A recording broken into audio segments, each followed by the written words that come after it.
Hey, coaches, wrapping up today's football scoop online clinic. We have Crean Lutheran High School strength and conditioning director Colin Shumate with us to discuss and share some ideas on organizing your weight room and utilizing some free resources like Google Suites. Coach, all yours, man. All right, Doug, thanks for having me. I'm excited to be a part of Football Scoop. I know for so many of us, including myself, it's part of daily content and info that I access.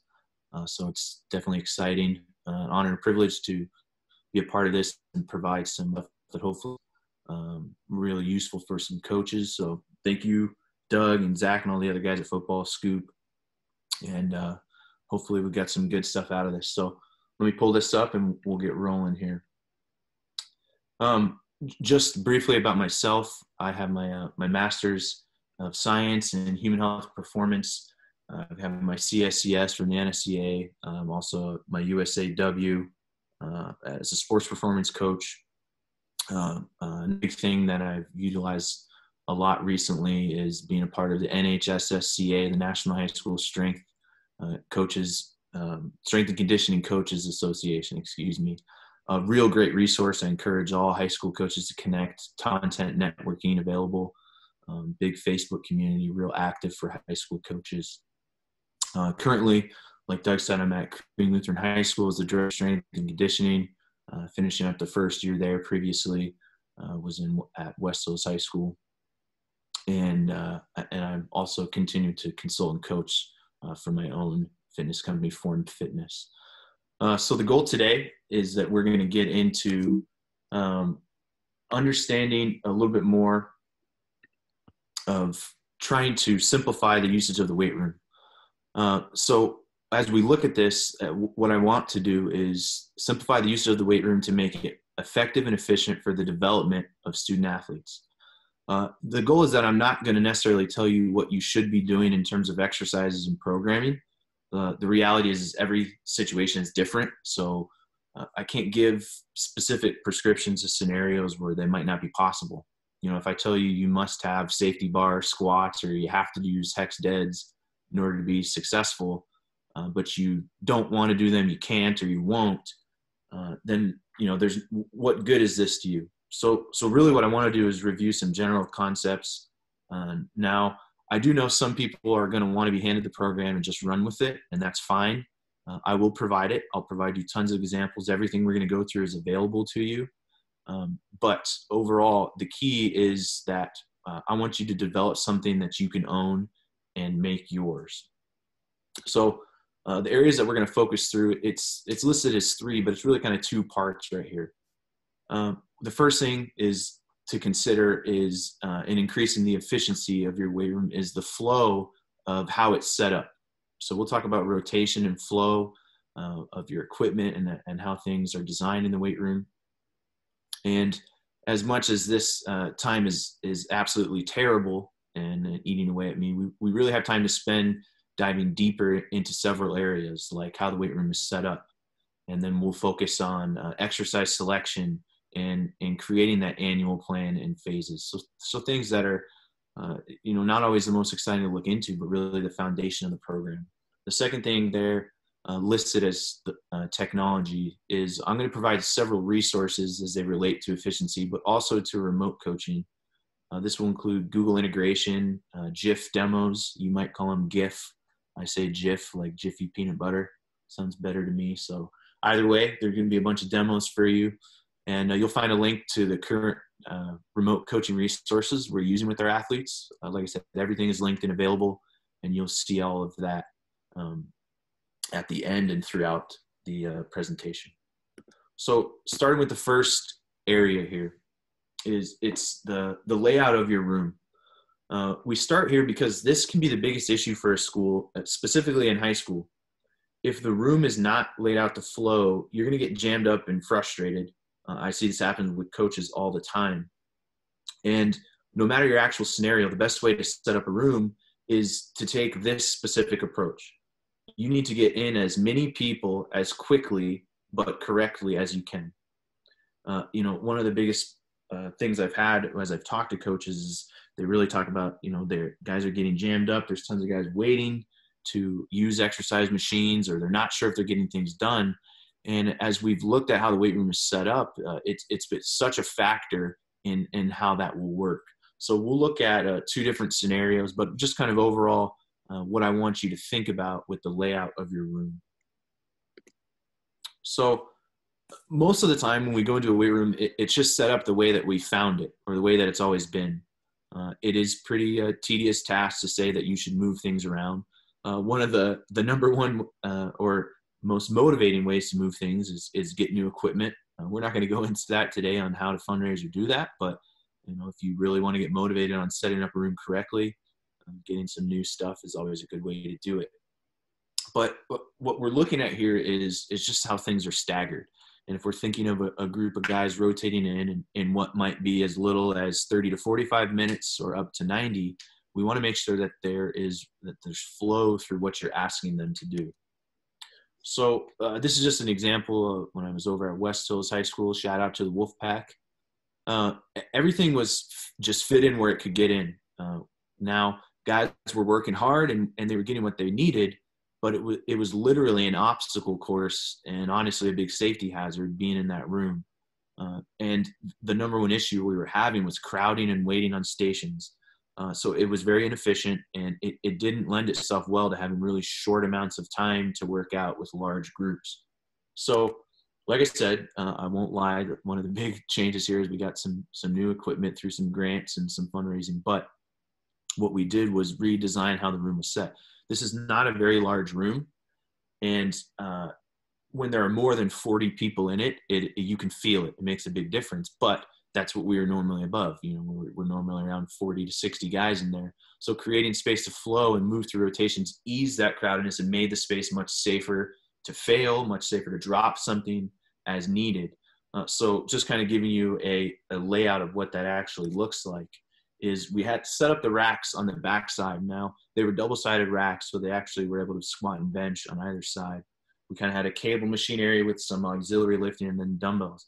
And what this allowed me to do, or allowed us to do, was create stations. Now, ideally, we were starting at the racks or getting their main lifts and then rotating from there. But if I had to start different groups or get people back to back, I could start to set up different stations that created flow without keeping a group in one area. So when they complete their dumbbell exercise, they go to the racks, they go to the cable machines. So thinking about this flow we were able to get 2 groups in at a 6 o'clock start, a 6:45 start. So at one point we had an overlap of 75 guys in there, but we were able to be efficient and get what we needed. So where I'm at now, Crean Lutheran, very different, very little complaints about our facility and what we have. But it was interesting. It was a very different problem. We had a ton of unused space in the middle. So it's kind of hard to tell there, but there was literally 10 yards between those platforms on the left and the racks on the right. So there's all this space not being used. Some people like that. Fortunately in Southern California, we're able to go outside and do a lot of speed, agility, quickness work. So I don't necessarily need all that space down the middle. And then far in the back there, that picture is kind of hard to tell. All the dumbbells were just jammed into one small area. So the flow was very screwed up, and it was hard to utilize the space correctly. So first thing we did, talking about new equipment, is we didn't get any new equipment. We didn't need it, but I converted those racks, which were power racks, into dual-sided. But the point of what I'm getting at here is now, with this team, with my current school, we might have 100 students that need to rotate through in a 90-minute session. That's really tough, and we might be staggering them in 3 to 4 different groups. But now we've created a flow where we have the platforms are available, squat side of the rack is available, the bench side is available, the dumbbells are available, and then there's auxiliary lifts in the back. But the whole point is, again, how are you setting up the room to create flow for your athletes to move efficiently through it? So as you're looking at that, honestly, the point of this is that, now in a time where you have some downtime and you can think about the way that things are laid out, there's a few things that I want you to consider. The first thing is I encourage you to create a layout on Google Sheets or Excel and mess with it. It doesn't need to be scaled correctly or perfectly, but just giving you an idea of what the weight room looks like. And how can you make flow successful inside that room? To the last point is how do you move everything? How do you get everything set? One of the main things that I loved doing with our kids is typically every 3 months or so, we would have a team come in. We would host a team for the day, and they would come in and scrub down the weight room, and we would just pay them in pizza or some food. So that same idea, if you really want to create ownership of that weight room, and if you really want your student athlete to feel like this is where they want to be, this is a part of who they are as students, having them be a part of setting the weight room up and cleaning, I think is a huge aspect. I have done it with the help of just one or two other people. It's not fun, but something you can really consider is getting your team involved in getting things set up and incentivize them and kind of grow that ownership of your weight room. Next thing we'll get into, which really gets into the heart of what we're doing, but it directly relates to that flow, is we're going to talk about exercise selection in your programming. And part of this is taking an inventory of what you have. So as we're looking at program and exercise selection, the goal is for you to figure out what you should do. I'd be glad to have those conversations and collaborations with you if you want to reach out.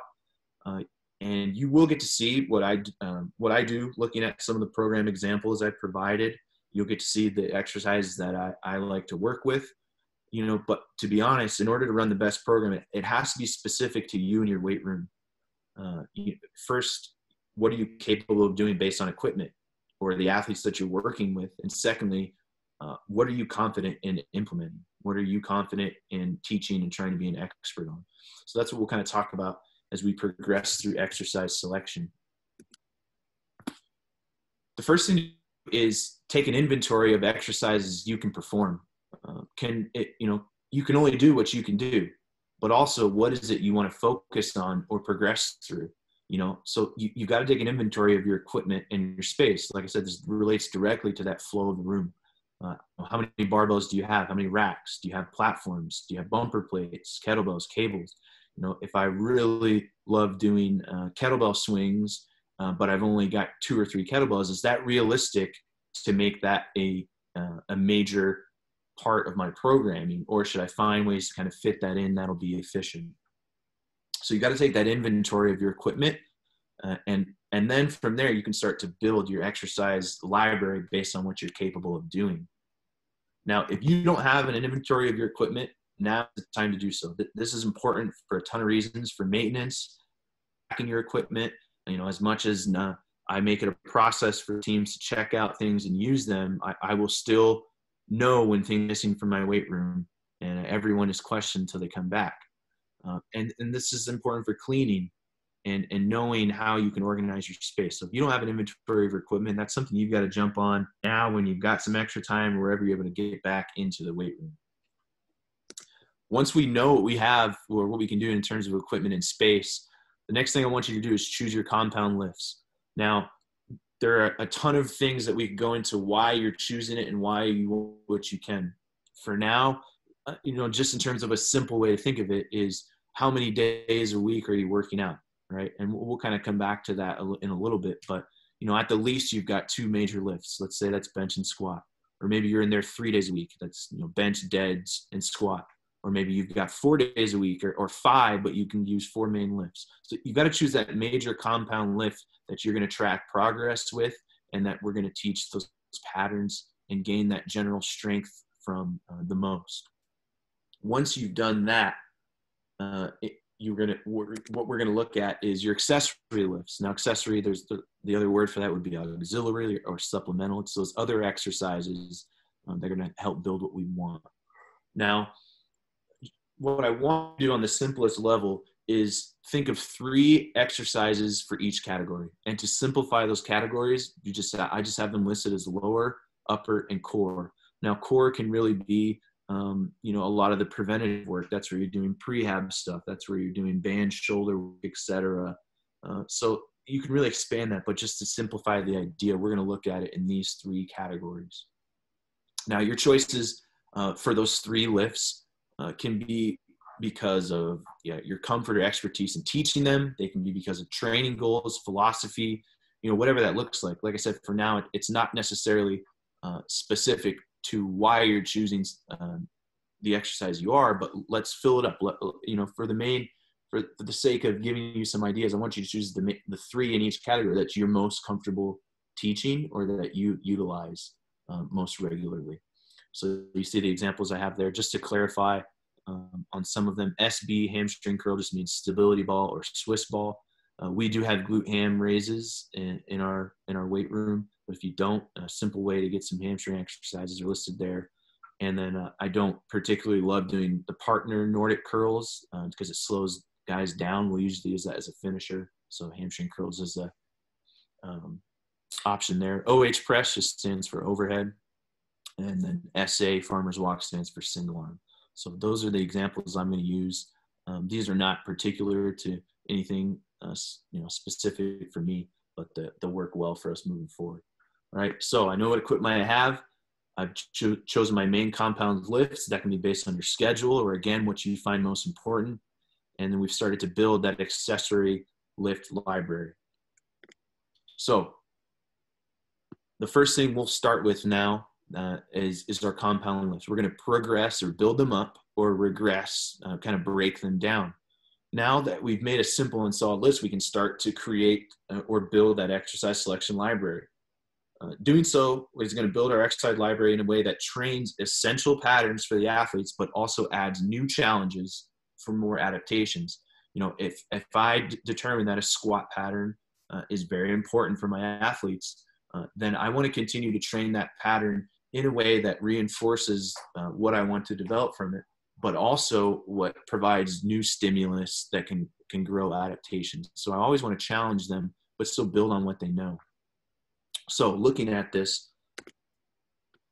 we're going to look at 3 main exercises. So the main 3 we'll look at are bench, cleans, and squats. So how you're reading this, how I want you to look at it, is in a horizontal row. All right. So for my main exercises, I've broken them down, and we'll start at level 1. So the reason I have weeks 1 through 2 is that can be up to 4 weeks if you want it to. But just for the sake of example, let's say that we spend 2 weeks with each exercise. So level 1 for my bench is going to be push-up, and that can be several variations. That can be incline, that can be kneeling, that can be different variations of a regular push-up position. All right, my level 1 cleans are going to be knee and deadlifts or RDLs, whether that's with a bar, dumbbells, or kettlebell. Totally up to you and what equipment you have. And then for squats, it's going to be a squat press out. So plate, squat down to a deep squat position or a parallel squat position, your preference, and press the plate out. So looking at this, those 3 exercises, you can see how it progresses up. Weeks 3 to 4, I can progress to level 2 with dumbbell, bench, kettlebell swings, goblet squat. And that goblet squat allows me to increase the weight a little bit. Kettlebell swings starts to add some leg extension, more glute activation. And then dumbbell bench, I'm going to get a lot more shoulder stability.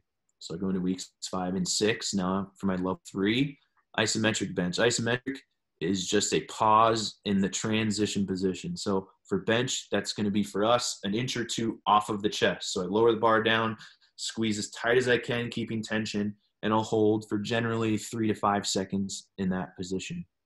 For cleans, we're going to make it a high pull now. So we're going to start to work on extension, driving that bar up. For squats, same thing, isometric squat. We're going to pull down to parallel or a deep squat position, stay real active, keep a ton of tension, then finish up at the top. And then the last example here, level 4, would be eccentric bench or eccentric squat. Eccentric is focusing on the lowering portion of that movement. So I want you to think of it as an active load to the bottom position. So for bench, that's going to be a slow pull down to my chest. There I can be assisted on the way up. For cleans, this might be where you want to go into hang cleans or full cleans. But just for the sake of working on that rack position, I want them to go into front squats so they can learn that balance and stability with the bar in a rack position.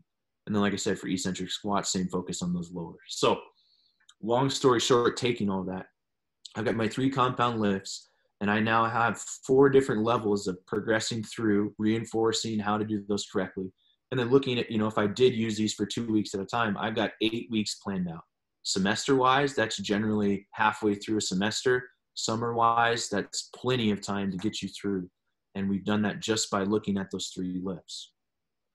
Next thing we're going to go into is doing the same thing for the accessory lift. So I just took the same exercises that I listed from the previous slide for lower, upper, and core.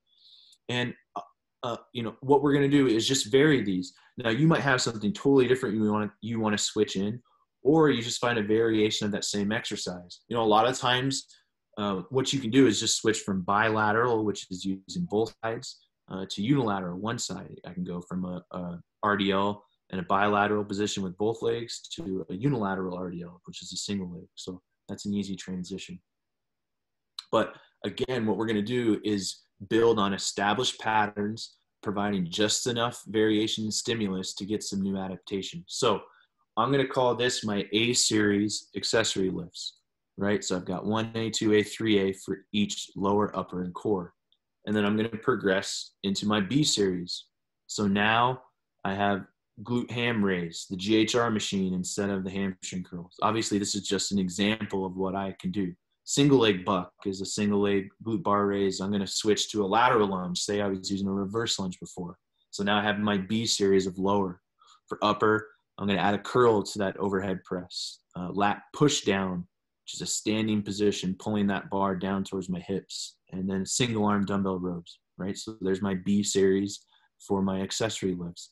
And then for core, let's say I go to a seated med ball toss. That can be partner or against the wall. I'm going to go to an anchored leg lower, so holding a weight behind me, and then barbell farmer walk instead of just a single arm, so holding the barbell. So again, these specific exercises don't really matter. The point is that I'm continuing to build that library based off of just a few movements, reinforcing those patterns and adding just enough new stimulus. And now what I can do is start to build different phases with different exercise selection. So last part here is we're going to put it all together and form your week. I'm just going to give you 2 examples of weeks 2 and 3 and weeks 4 and 5. And these are going to be based off having 3 lifts a week. You'll see them listed as day 1, 2, and 3, right? I'm going to start with my level 2 compounds, and I'm going to combine them with my A series of accessories. So weeks 2 and 3, my main lift day 1 is going to be goblet squat. My A series for accessories are going to be the hamstring curls, overhead press, and Russian twists. There we go. I've got a general outline of day 1, what we want to get done. Day 2, we're going to go to dumbbell bench. That's level 2 of the bench main lift. And then I've got glute bar, lat pull downs, dead bugs. Day 3, again, level 2 of my power, of my cleans. And then I've got those other accessories. So I could spend 2 to 3 to even 4 weeks within this phase. Now, obviously, there's going to be other things that you want to add. But again, plan to get as many kids through as efficiently, as correctly as possible. And at that point, it's easy to add other things to your lift. So how would this progress? Let's say we're going into weeks 4 and 5. So we're going to go to level 3 of our main lifts, and I'm going to switch over to the accessory series B. So there we go. Within 10 minutes of just listing a few things, I've got 4 weeks planned of good progressive work, adding just enough new stimulus, but making sure that we're building on those patterns and doing what we need to. And with what I provided for you, like I said, you could build an 8-week general program. Now, you're still going to have to go through and decide the load, the volume, and the percentages. But again, if we're just looking at exercise selection with the whole goal of being efficient, we can go a long way in deciding what those exercises are that we want to use, Now, we're going to come back to this when we cover demonstrations, but I have a library of over 100 exercise movements to choose from. They aren't categorized by main lifts, lower, upper, or core, but they all have GIF examples that loop and that you can integrate, which I'll show you how to do. Now, the goal isn't to have as many exercises as possible, but it is to know my options and to be able to vary my progression throughout the annual plan. The reason I have over 100 is this is a collection of the past 4 years. And the reality is the longer you're at a school, the longer your program has been going, you do start to add more variation. You do start to have different levels for whether it be different athletes or people that have been training longer than the other. So just expanding that library, it makes it so much easier to go through and assess what you're doing and add things in without being frivolous about it. So just to show you really quick on that, if you click on this and it's linked later, it's going to take you over to the exercise GIF library. From here, I have it circled in the picture. You're going to add shortcut to your drive. That's going to copy all of these over to your Google Drive, and I'll show you how to use them later. But that's going to be real big, especially if you're going to use Google Slides like I'm doing here and like I'll show you. So let's get back into the presentation. So now that we've gone through how the room is laid out and the exercise selection, we're going to look at the annual plan and the phases. Now, pretty much everything in strength and conditioning will tell you to start with the macro or the big picture planning.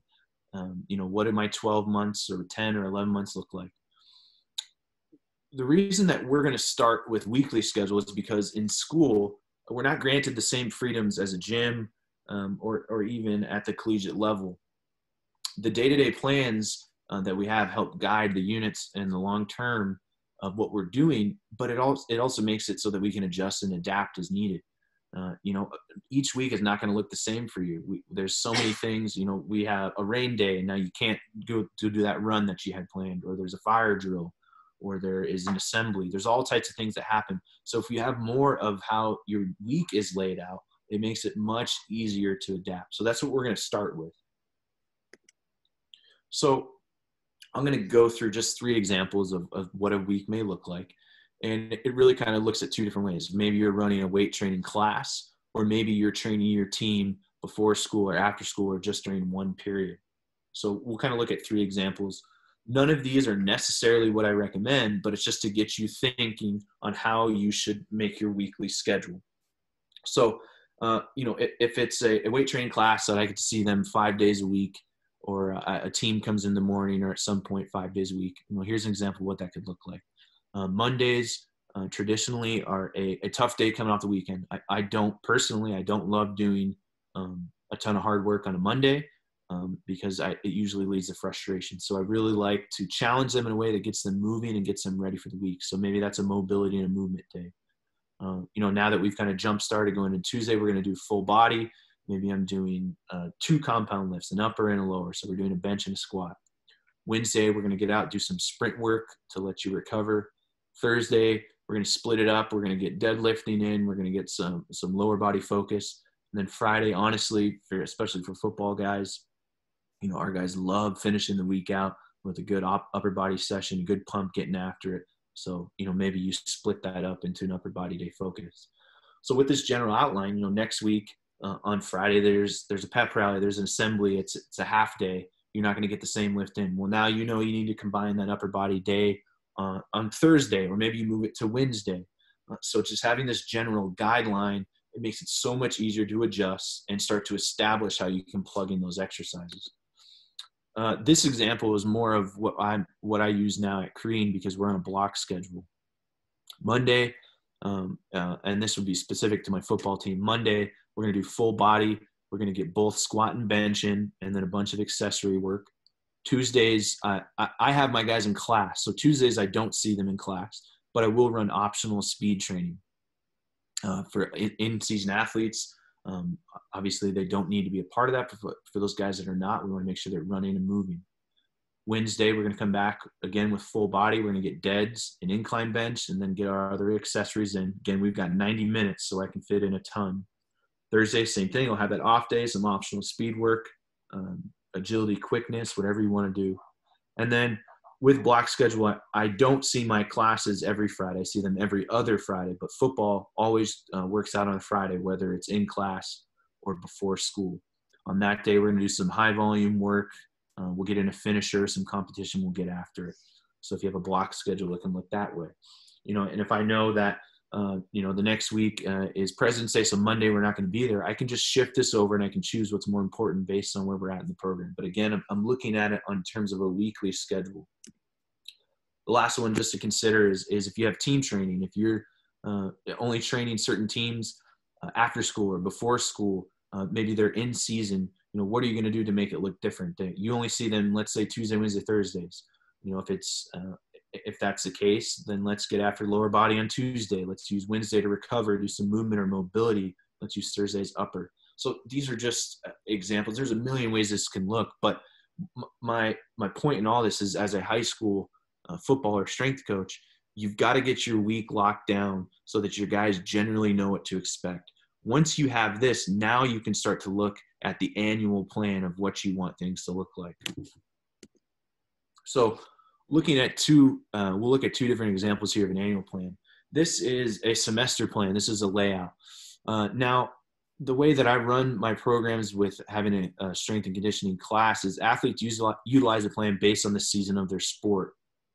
So I have fall, winter, spring, and we call this a unified approach. So everyone is doing the same general exercises, but what's going to change is going to be their volume and their load or their weight. So multi-sport athletes can make adjustments based on the sports that they're in, et cetera. So this is really a general guideline of what a semester can look like.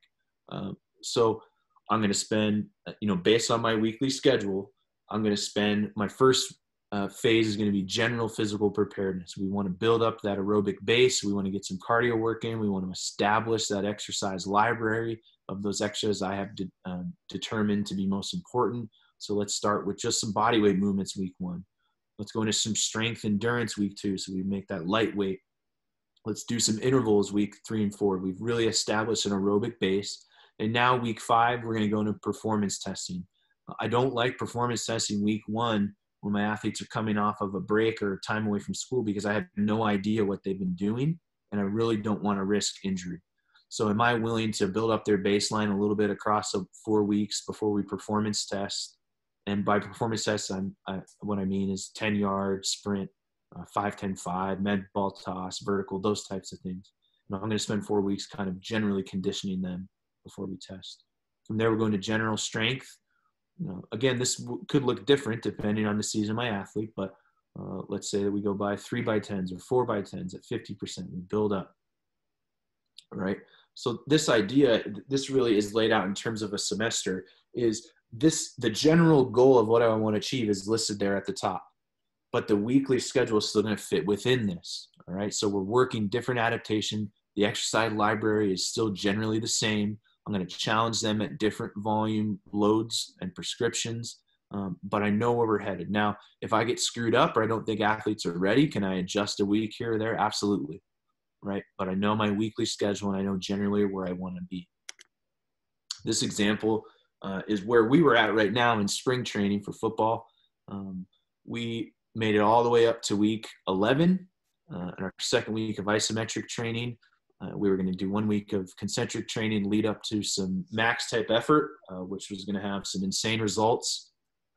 We got cut off from that. Obviously, that's still hurting. I'm still pretty bitter about it, but this is just an example of the same idea. The same weekly schedule is implemented within this, but this is how we can move across from month to month, right? Now, like I said, I'm giving you a general idea of what this can look like. Now, I can give you more detail on why we do what we do, but I always refer back to knowing where I want to be in the big plan within the weekly schedule, and I'm able to adjust as needed, right? I have never successfully been through a macro plan like this listed without flaws or without having to adjust. It's not realistic, especially as a teacher when you're running a class and you have to adjust for everything happening at the school. But this makes it so much easier to know where I'm headed so that we can adjust as needed. Now, there is a link here. If you click, it will take you to an example of an off-season program. This link right here, it's going to force you to make a copy. So when you go here, this is just an example of a 3-day program. There's a lot of information in there. It takes you all the way technically through in season. So you might love it or hate it, but it'll give you a ton of different resources. Just for example, if you click on the week, it'll take you to that slide. This is where I would just post these workouts. This is our body weight stuff. I'll demonstrate each one. The guys will do it. So just showing a few different examples. Week 6, we go into general strength. You'll see I start to use the exercise GIFs. We'll talk about a little bit more as the guys go through that. Right. And like I said, there's 3 days listed. And then the last example I'll show you goes into week 11, some phase training. Same thing, shows the exercises, shows some eccentric squats, eccentric bench, right? But this is literally a full annual program that you can go through, see a lot of my philosophies. This is older from a few years back, but it can be a good guiding point for you. I'd be glad to talk to you about anything else. All right, let's jump back in and move on. So the next part that we're going to go into with technology, and I think this will be real big in helping with your efficiency, and also very much so touch on remote coaching and where we're at right now, and how you can try to reach your athletes best. The reality is technology has exploded onto the scene of strength and conditioning, specifically in terms of management systems and data capture, whether it be velocity-based movements, whether you be learning using a management system that the athletes use on their phone or on iPads. There's so many ways that are meant to capture more and do more for you. And there are tons of things to pay for that may or may not be helpful and do great things for your program. I'm not here to speak for or against any of them. I personally am not a fan of phones in the weight room. So I stick to just providing displays of what I need and just keeping the athletes engaged on their exercises. So we're going to look at some of the ways that I implement technology and uses for low to no cost. So first thing here is I don't pass out individual papers. Now we can have a conversation about this. I'm not against you doing it. I'm just not into it. I don't find it, I find it very tedious. And, you know, a lot of feedback I've gotten from the athletes is 80% of them don't find it useful if I can provide the information they need through another method.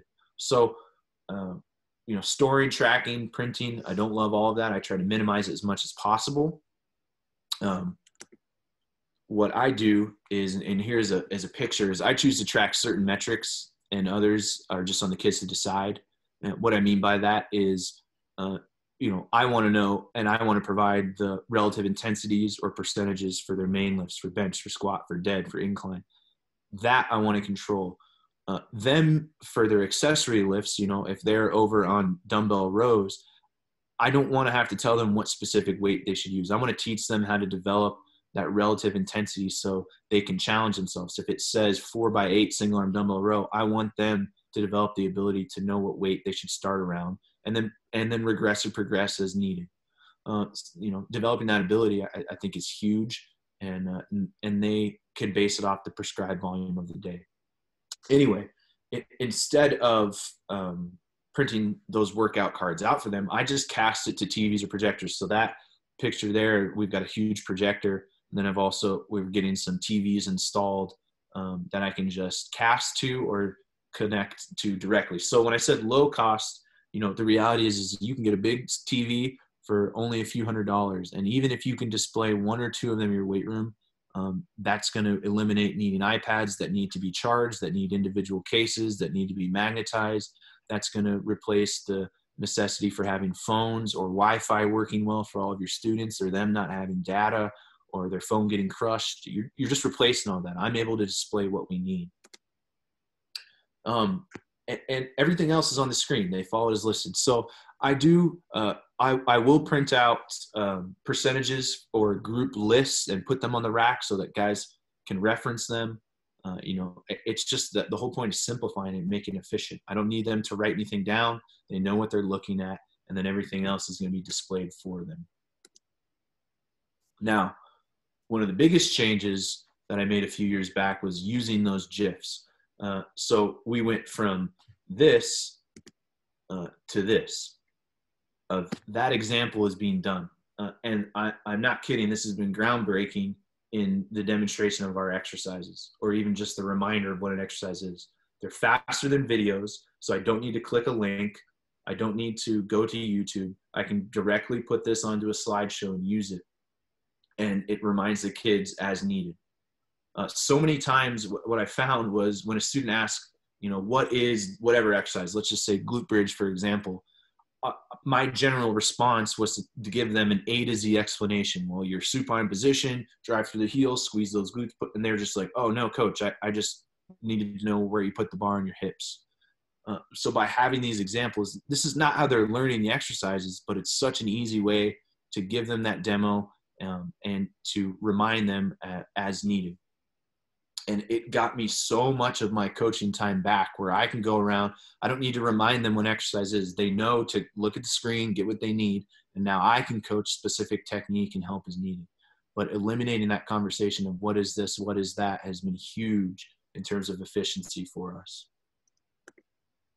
Now, we'll watch this really quick because it's pretty short here. But this video is going to show you how to make a GIF out of any YouTube video. So this is how I started originally, and a bunch of those GIF examples you'll see are of just random YouTube videos. So what you're going to see is, I'll kind of talk you through it, is you find the video you want. This is for an overhead press. In between the dot and the Y of the address, you're going to type GIF, GIF. And it's going to take you over to this GIF editor. Now from here, you're going to see, I'm just going to select the loop of what I want it to be. I want it to be short enough that it shows the whole exercise, but it's not a huge chunk of data. So it pushes and replaces. Perfect. That's all I need. From there, I click create GIF, name it whatever you want, and push next. Now, anytime that this pops up, you don't need to pay for anything. Just click no thanks. I don't even know what paying for it gives you. I've never paid for it. It's been a free service. And then from there, you can download, or you can just link that GIF. So this is, again, how you can turn any YouTube video into GIFs. I've shown coaches how to do this. They're using it for drills for their athletes. Again, you can take any exercise, any movement, whatever you want, and just create that looping video type picture without athletes having to push anything. So pretty awesome resource. A few summers back, I hired a fitness model and created a bunch of my own GIFs. And then, like I said, I've got a library of over 100. So I'll show you some GIF examples of that model flawlessly executing some exercises here. And joke is obviously that's me, but it is pretty flawless, so I'm proud of it. So this is just an example of how you can implement those GIFs into it. So this would be a round I would post. Like I said, athletes are looking at what they need. I can make it as big or small as needed, give them whatever information is there. And another example to look at would be, let's say I want to post 3 rounds. Now, as you and I look at this, I was concerned, is that it's very busy or confusing. But what I've learned is the way that kids process things on a screen now, they're able to get exactly what they need almost instantaneously, and it works out great for them. Now, you don't want to go overboard and load up a slide too much, because it can get choppy and confusing. And a GIF does use data. So if you do put, I would say, more than 9 or 10 on a slide, you might find it gets really slow. I do have a workaround around that. If that happens to you where it's loading really slow, first of all, try a better computer. If you don't have one, reach out to me and I'll show you kind of the hack or workaround. Basically, you turn all of those GIFs into one giant one, but I won't go into that for now. Like I said, this is displayed on that screen. Athletes know exactly what they need to do. I don't need to, once I've taught those exercises, I don't need to spend time now going through each individually. They get started, I can go coach and work on technique and improvement like I want to be doing, not just reviewing things over and over. So again, how do you access this library? Just to show you one more time. Once you click that link, it's going to take you over here. Click this down arrow and add shortcut to Drive. All right, from there, you're going to get access to all of these. The last thing I'll show you with this is how to put them into a slide. So we'll watch a video really quick, and then you'll have access to this video at any point. I'll skip forward a little bit. So what you're going to see is, I'll let the video just talk. I've got a Google slide, and I'm going to show you exactly how to start putting in those GIFs. Go to Insert Image and click Drive. Now, when you do this, on my drive, you'll see that the exercise GIF library is there. double click it. It might pop up as the thumbnails. I like to click list so I can see them easier. Now from here, I can select what I want to and insert it into the slide. So I'm going to find rack row. It does take a second to load. There are over 120 different exercises.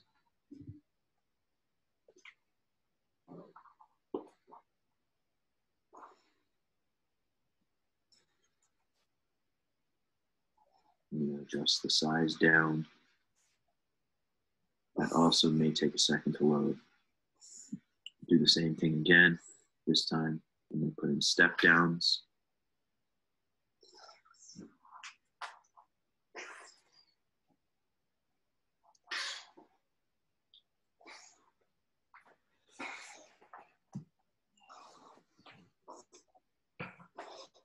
Scale it down. And then So I'll skip ahead a little bit so you can see once everything is in there and everything is labeled, I'll show you what you can do to kind of speed up the process of now duplicating that slide. if I click control click or right click the image. So at this point, I just duplicated the slide over here on the left. And instead of having to recreate everything, I'm just going to replace the image so I can make a new slide. I can go to replace image, drive. Same thing, make sure that you're on the exercise library. Once you're there, everything is listed again. And just for the sake of changing it, let's say that I want the next round to be 90-90 hamstring. Automatically switches it for me. I just change the exercise below. And I can do the same thing across the board. All right, so there you go. That video, I just made it available to show you how to do this easily in your slide. So you have access to show you how to do that. And again, it's kind of some hacks of speeding up the process of doing it. Once you have made some of these, it's so easy to just adjust and switch things around. All right, going into the last section here is technology. So this is all utilizing Google Suites, which just includes Google Sheets, Google Slides, Google Forms. There's so many things that we could talk about that I implement here, but I'm going to kind of focus on two specific things: data tracking using Google Sheets, which you'll be able to make a copy of and use, as well as Google Slides for some current exercises. So we'll kind of dive into this. You know, like I said, there's plenty of programs available for annual subscription that can do this for you. I currently stopped using them and have gone back to this method of Google Suites. Do what works for you in terms of finances, efficiency, and effectiveness. I just want to provide something that has worked well for me that, again, is free, and I'm glad to share with you. Only thing I ask is if you make it better, let me know so that I can improve how I'm using it as well. So the first thing you're going to see here is an athlete database. This is linked, and there's a video. We're not going to watch the video, but if you click this, it'll kind of go through everything with you. But we will look at the database briefly to show you what it does. I made this. When you click the link of the database, it's going to copy for you, so you'll get your own copy. If your copy gets screwed up or something goes wrong, you don't know what to do, come back here and you'll be able to make a new one. So the whole point of this database is this allows me to track the information that I want. So there's a data input sheet where you'll put the athlete's name, testing days, their class, and all this can be changed, but just for the sake of example and what I use, you can do their body weights, 5, 10, 5, vertical, med ball pass, 10-yard squat, bench, and dead. So what you'll notice is in this example, I've got 8 athletes, and then I just retest them, so I put a different date. So I have March 18, May 18, and then July 18. Roster is where you can put the different athletes. You have to list your whole team.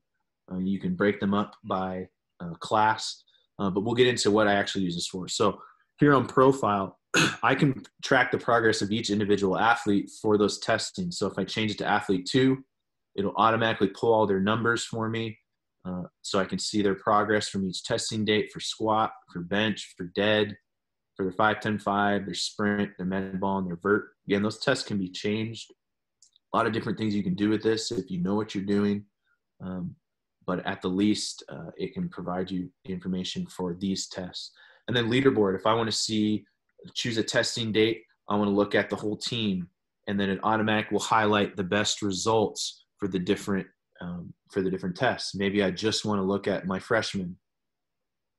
And again, in this example, I only have 2 or 3 athletes in each class, but I can change and look at the results for all those individuals. Last thing this does is it will create a percentage chart that automatically updates based on the name and then the date of testing. So, obviously, and this would be ideal, that the max increases every testing. So athlete 1, based off their 400 being their max for squat, those are all their percentage numbers. After May, they got up to 425, so it updates for them. After July, they got to 450. So it automatically does this for squat, bench, and deadlift. Again, all this can be changed, but totally free resource. There's a video link that shows you how to do it. The other thing you'll see is anytime there's this yellow box that says click here, it just provides some information of what it is and how it can help you. So have fun with that and use that as you can. It's been huge in tracking for us. I linked this directly to a digital leaderboard, where I'll post this where guys can see the results, as well as a weight room record board I just use digitally. So that database goes a long way in tracking what you need to. Last thing that I'll show you here, and this is a link to a ton of different workout resources. Now, this was not really difficult for me to put together because I create Google Slides for everything that we do in all of our programs. So what I did was put them all into one location, picked and choose what I could for remote coaching for now. So this is all linked here. There is this URL that you can visit to access them as well, but each of these is a link to a different type of workout.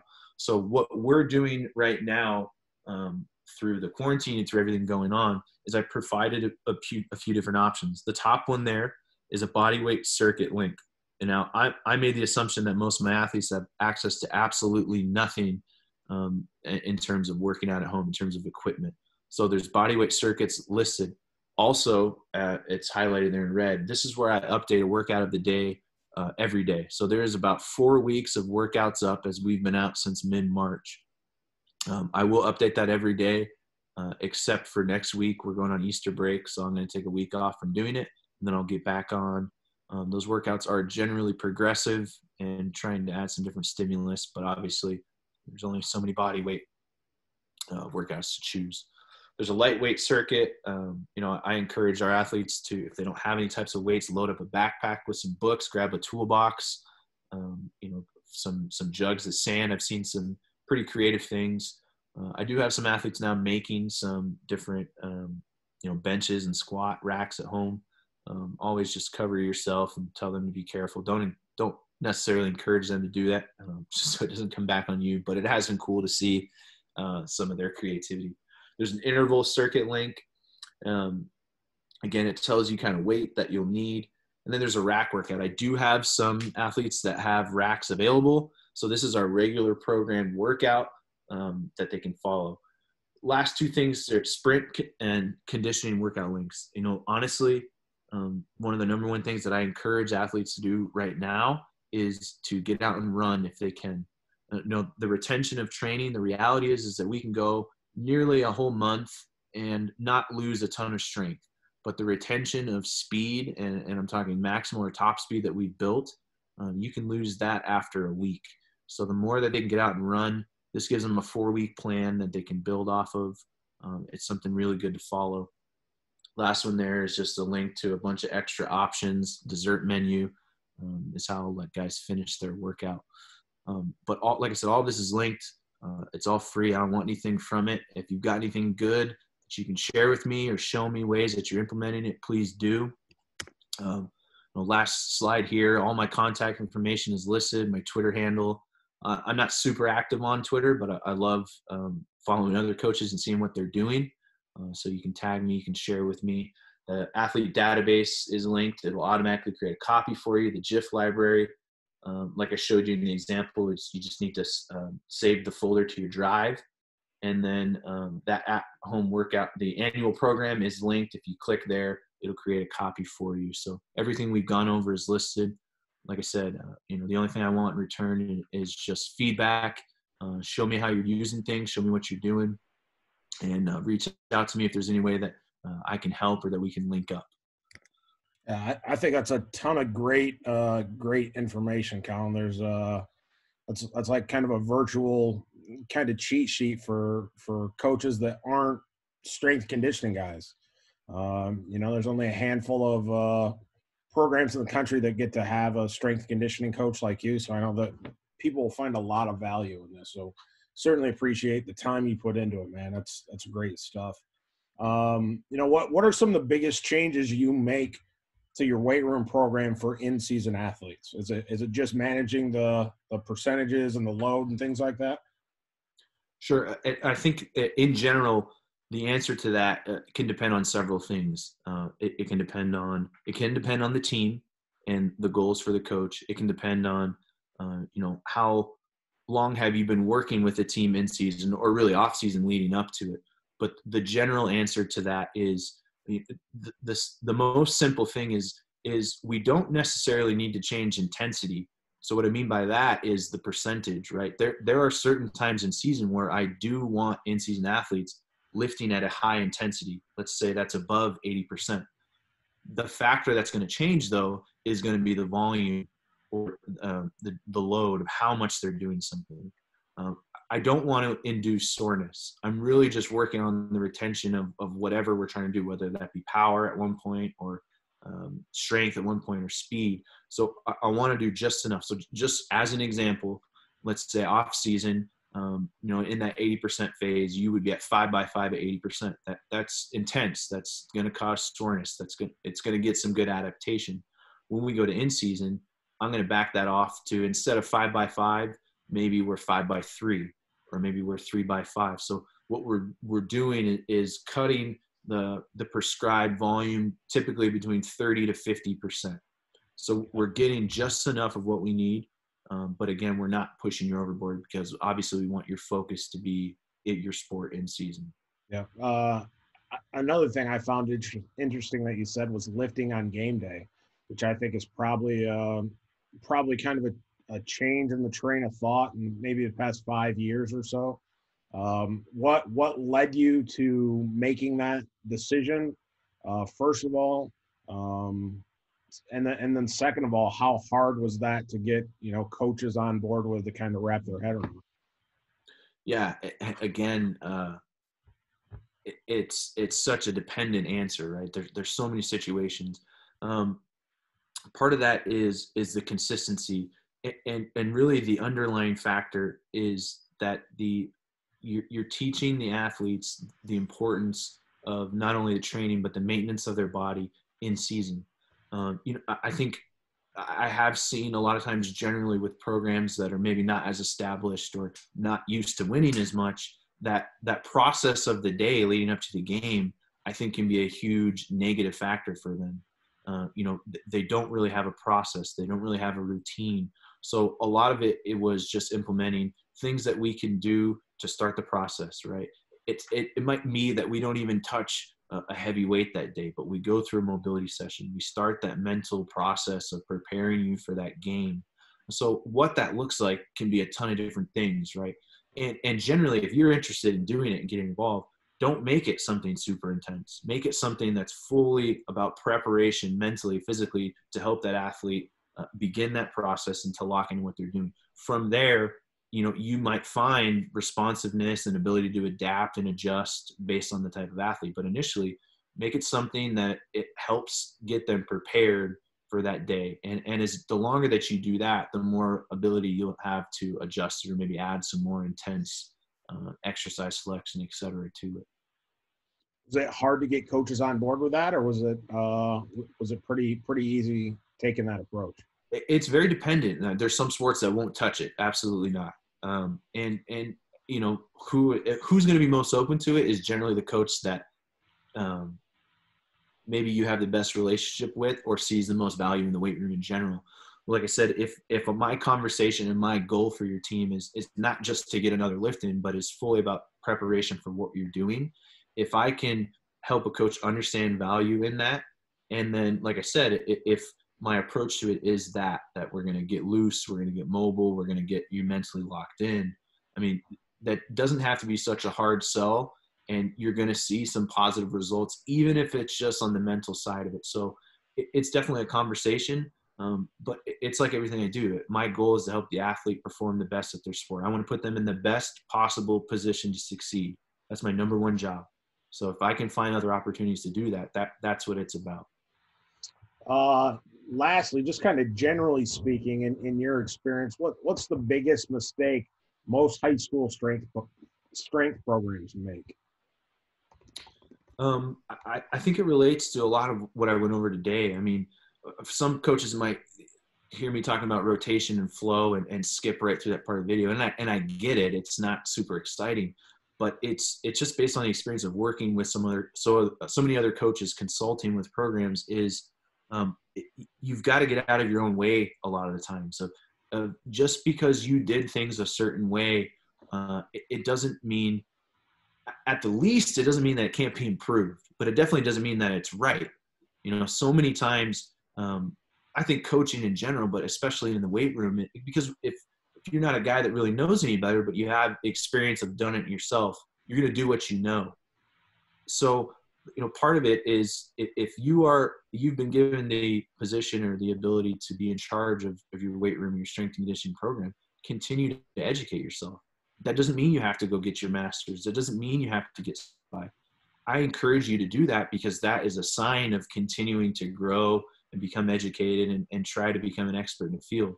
But at the least, like I said, the NHSSCA, Big Time Strength podcast, there's so many different resources available that if you're trying to improve yourself, and you don't need to recreate the wheel, but if you're looking for things that have been successful, and specifically, if what you're doing isn't working, are you willing to adapt to and look for more efficient ways, more effective ways?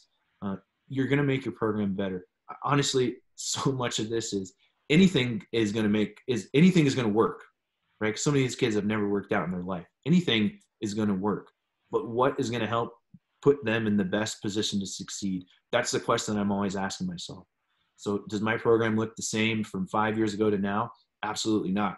Has it been my goal to change it? No, it's adapting to the responsiveness of the athletes and the needs of the athletes. So just take that mindset as you go through this. And, you know, if you can justify everything in your weight room, how it's laid out, perfect, don't touch it. If you can justify your exercise selection library, perfect, don't touch it. You can justify your weekly schedule and your annual program, you're good to go, keep rolling. But in general, what are you doing, again, with the athlete, their success, their needs, and their progression in mind? And if you can take that approach and just some humility with it, there's so much you can do to improve without having to, like I said, recreate the whole wheel of the process. Right. We really appreciate your time, Colin. We'll make sure we link this in the article we put up here, and I have a feeling you're going to be kind of inundated with responses for a little while. So thanks a lot for your time, man. Appreciate it. Absolutely, Doug. Thanks.